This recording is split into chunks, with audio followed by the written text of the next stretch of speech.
Wow. I've been up here a lot. I've never seen a crowd like this. I think we need a ballroom, and that's happening. It's going to be a beautiful ballroom. This is really a lot of people, most I've ever seen in this room. And we're here for a very serious purpose, very serious purpose. Something's out of control, but we're going to put it in control very quickly like we did on the southern border. I'm announcing a historic action to rescue our nation's capital from crime, bloodshed, bedlam, and squalor, and worse.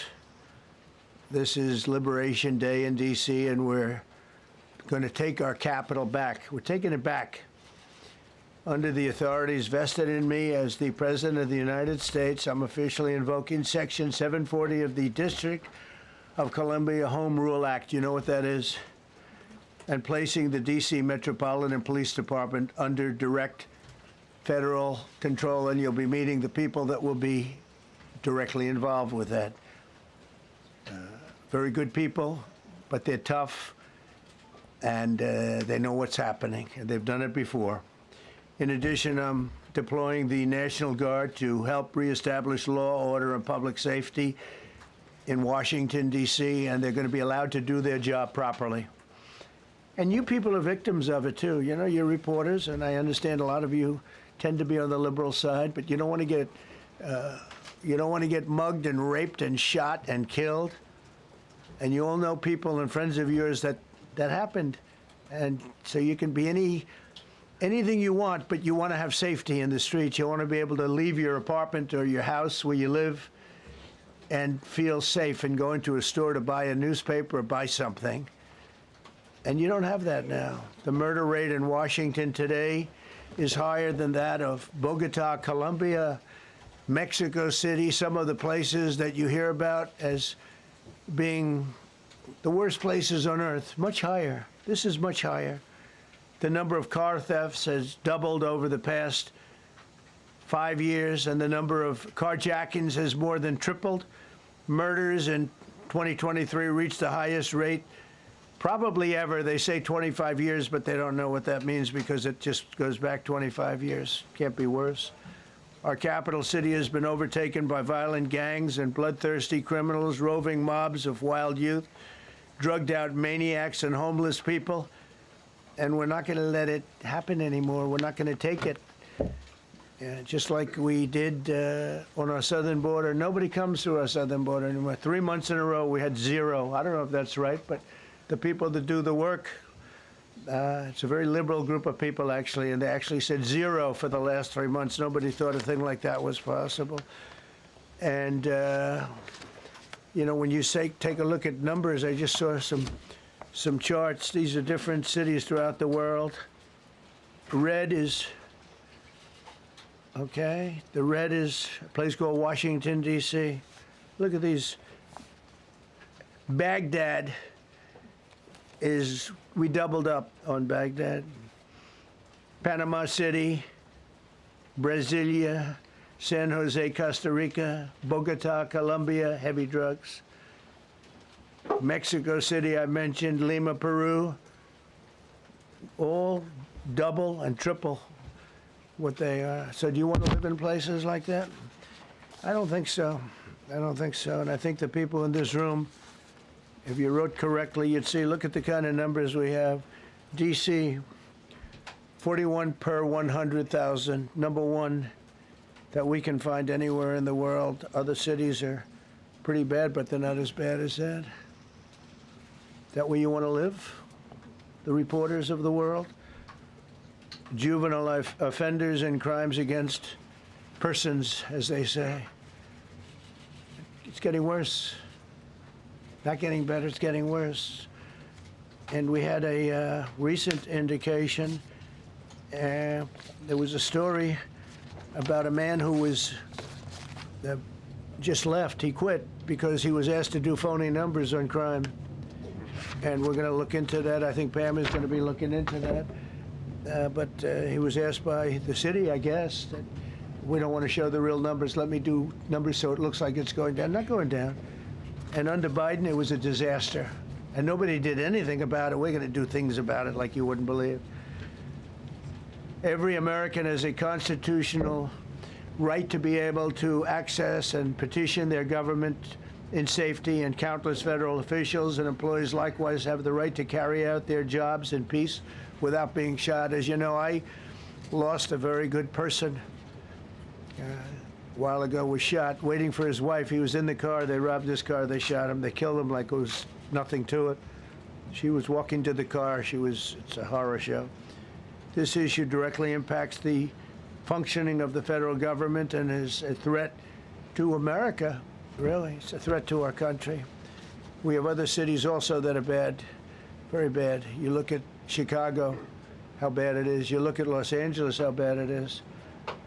We have other cities that are very bad. New York has a problem. And then you have, of course, Baltimore and Oakland. We don't even mention that anymore. They're so far gone.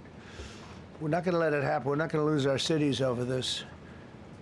And this will go further. We're starting very strongly with D.C., and we're going to clean it up real quick, very quickly, as they say. Days ago, a former member of the DOJ staff was savagely beaten by a band of roving thugs after defending a young woman from an attempted carjacking. He was left dripping in blood. He thought he was dead, with a broken nose and concussion. Can't believe that he's alive. He can't believe it. In June, a 21-year-old congressional intern was tragically killed after being hit by a stray bullet in a drive-by shooting. A former Trump administration official named Mike Gill, fantastic person, was murdered last year in cold blood in a carjacking blocks away from the White House.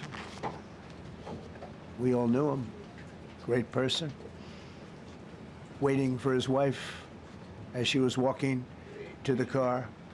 A Democrat congressman was also carjacked at gunpoint not far from the Capitol.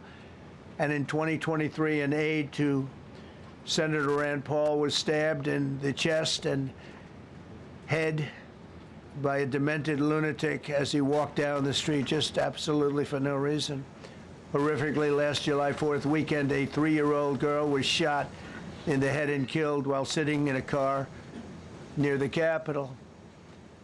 It's becoming a situation of complete and total lawlessness. And we're getting rid of the slums, too. We have slums here. We're getting rid of them. I know it's not politically correct. You'll say, oh, so terrible. No, we're getting rid of the slums where they live. Caravans of mass youth rampage through city streets at all times of the day. There are ATVs, motorbikes.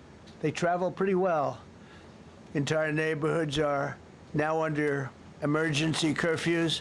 Just this past weekend, gunfire went through, and you saw that, the Navy Yard. I saw it this morning. They saw that they fought back against law. See, they fight back until you knock the hell out of them, because it's the only language they understand. But they fought back against law enforcement last night. And they're not going to be fighting back long, because I've instructed them and told them whatever happens, you know, they love to spit in the face of the police. As the police are standing up there in uniform, they're standing and they're screaming at them an inch away from their face. And then they start spitting in their face. And I said, you tell them, you spit and we hit. And they can hit real hard. It's a disgusting thing. I've watched that for years, for 3-4 years.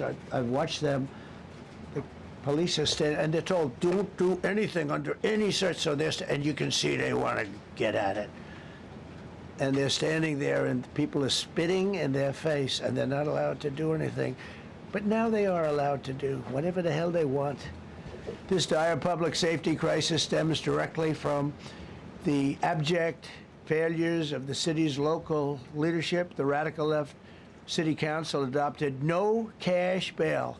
By the way, every place in the country where you have no cash bail is a disaster. That's what started the problem in New York, and they don't change it. They don't want to change it. That's what started it in Chicago.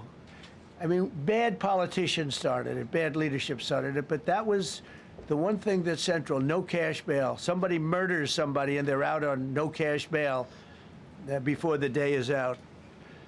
We're going to end that in Chicago. We're going to change the statute. I spoke with Pam and Todd and everybody. We're going to change the statute, and I'm going to have to get the Republicans to vote because the Democrats are weak on crime, totally weak on crime. They don't know why. They want to stop because they get mugged too. But we're going to change no cash bail. We're going to change the statute and get rid of some of the other things. And we'll count on the Republicans in Congress and Senate to vote. We have the majority, so we'll vote. We don't have a big majority, but we've gotten everything, including the great, big, beautiful bill. Got that done, and that's one of the greatest things that's ever happened to people in this country. They're starting to figure it out, how good it is. Biggest tax cut in history. So many things. But we'll be able to get that done. So, Todd, if you and Pam can draw up things working with the people, we will. I'll get it passed. We'll get it passed with the Republicans. Probably won't get, think of this, probably won't get one Democrat vote because they have no idea what they're doing. That's why they want men playing in women's sports. That's why they want transgender for everybody transgender. And they just got walloped in an election, in a landslide, and they haven't changed one thing. I saw the other day the certain gentleman who was a very well-known politician, Democrat, was fighting like hell that men should be allowed to play in women's sport. They just don't get it. They said it's an 80-20 issue, and I think it's a 97-3 issue. And I don't know who the three are. I've never heard anybody nobody's ever come up to me, sir, you have to let men play in women's sports. You have to do it, sir. Nobody's ever approached me. I don't know where this issue even comes from. Never seen anything like it. But they turned our nation's capital into a sanctuary jurisdiction. That's the other thing. We have to get rid of sanctuary cities as quickly as possible. We're going to do it, too. We have to. Because it's sanctuary for criminals.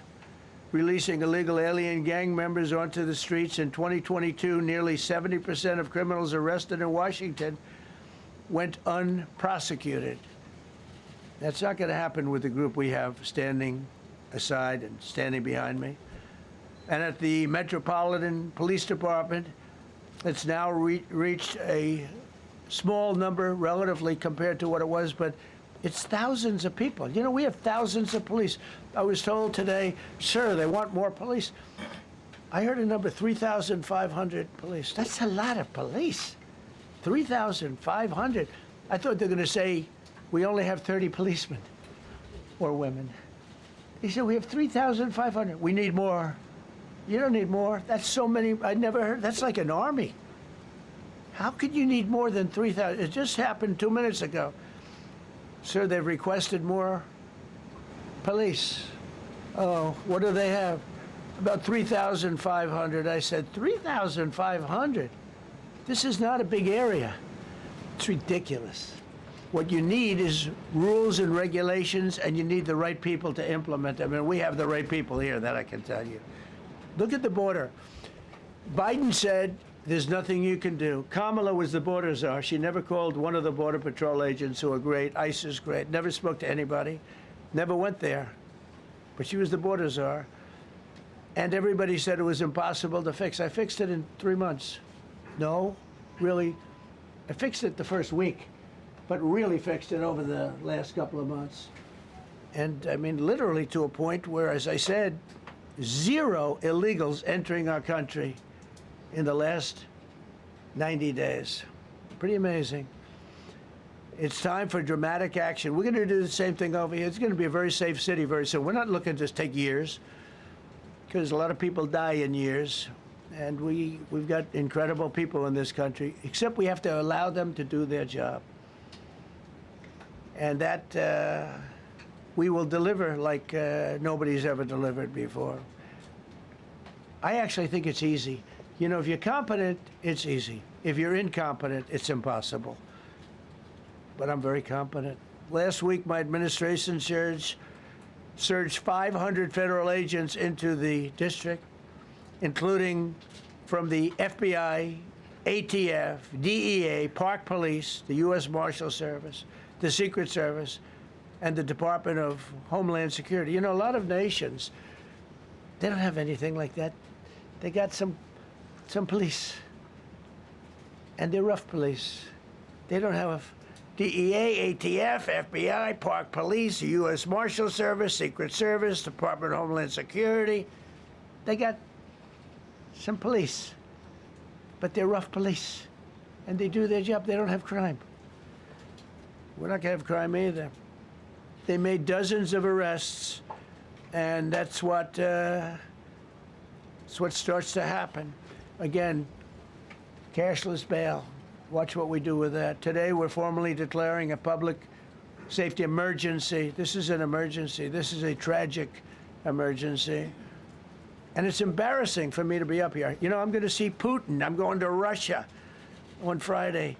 I don't like being up here talking about how unsafe and how dirty and disgusting this once beautiful capital was, with graffiti all over the walls. It's another part of it, by the way, because we're talking about safety, but we're also talking about beautification. We have the most beautiful, potentially, capital in the world. We always had. But people come from Iowa, they come from Indiana, they come and then they get mugged. Not going to happen. Keep coming, because by the time you get your trip set, it's going to be safe again, and it's going to be clean very quickly. We're going to replace the medians that are falling down all over the roads. We're going to replace the potholes. We're going to put a nice new coat of asphalt over the top. No, we don't have to rip the road out and spend 7 years building a new road because they cut everything. Because some designers said, well, we need a 1/4 of an inch more turn for safety reasons. No, we're going to do it right. We're going to get it done quickly. So today we're declaring public safety emergency in the District of Columbia, and Attorney General Pam Bondi, who's fantastic, is taking command of the Metropolitan Police Department as of this moment. And I'll be making the appropriate notifications to Congress and to the mayor, our new DEA administrator, who's one of the top in the country. He better be Terry. If you're not, I'm going to get rid of you so fast. Terry Cole. Terry, thanks. Very good. We just got him. Most highly recommended person. And you'll be designated as the interim federal commissioner of the Metropolitan Police Department. Okay? And you run them tough. They're good. You have a lot of good people. You have people that shouldn't be there. You also have people that shouldn't be there. They got in there because of woke. But you have a lot of great police, and those people are the ones that want to help you. This city will no longer be a sanctuary for illegal alien criminals.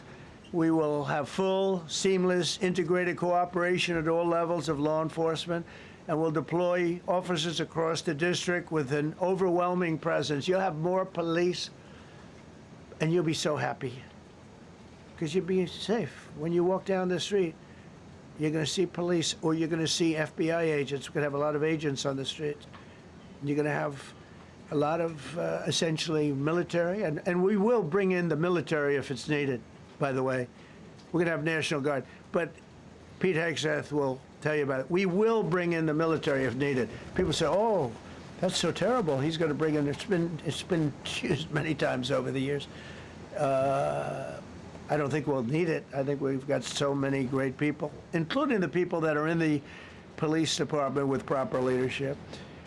They'll immediately begin massive enforcement operations targeting known gangs, drug dealers, and criminal networks to get them the hell off the street, maybe get them out of the country, because a lot of them came into our country illegally. They shouldn't have been allowed in. They come from Venezuela. They come from all over the world. We're going to get them the hell out.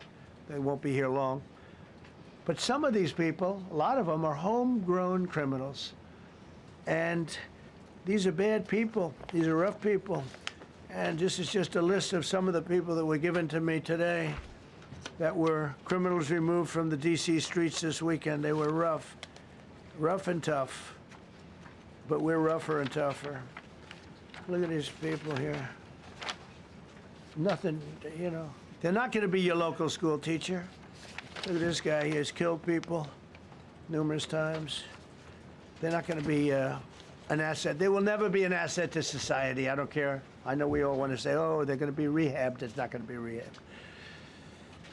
I'm going to ask Doug Burgum to come up and say a couple of words because he's in charge, as you know. He's Interior, but he's in charge of the U.S. Park Police. And I've heard so many great things about the Park Police. They're proud of it. They've been there for a long time. Their families oftentimes grow into the roles. They love the country. They love this area. So, Doug, could you say a few words, please?